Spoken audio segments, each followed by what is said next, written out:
और यही सोच, यही जो उसकी अलग सोच थी, वो उसे साधारण बातों से बहुत आगे ले जाती थी, सीधा रामायण के उन गहरे सवालों तक जो बड़े बड़ों को भी एक बार सोचने पर मजबूर कर दे।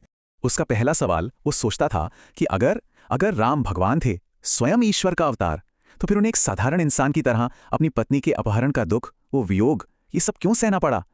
ये सवाल ना, ये सीधा ईश्वर के मानवीय रूप और उनकी लीला पर ही सवाल था। और फिर वो हनुमान जी के बारे में सोचता कि वो तो पवन पुत्र थे, इतने शक्तिशाली कि अकेले ही पूरी लंका को राह कर सकते थे।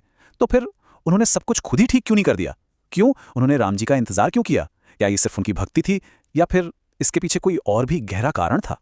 और शायद सबसे बड़ा सवाल रावण के बारे में, क्या कोई इंसान, मतलब पूरी तरह से सिर्फ बुरा हो सकता है, या वो एक बहुत बड़ा ज्ञानी, एक शक्तिशाली राजा था जो बस अपने अहंकार और शायद हालातों की वजह से गलत रास्ते में निकल गया था?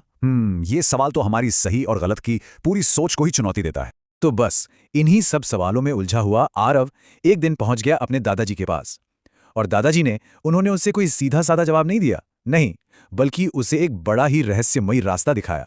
दादाजी बस मुस्कुराए और उन्होंने कहा, बेटा, हर जवाब किताबों में नहीं मिलता, कुछ अनुभव में मिलते हैं। अब सुनने में तो ये एक बहुत ही साधारण सी बात लगती है ना?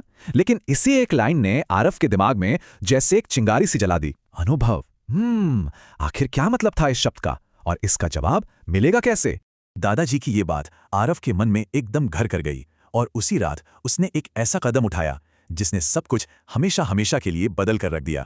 वो रात जब पूरा गांव गहरी नींद में सो रहा था, चारों तरफ घना सन्नाटा था, तब आरव के कदमों में एक नए मकसद की आहट थी।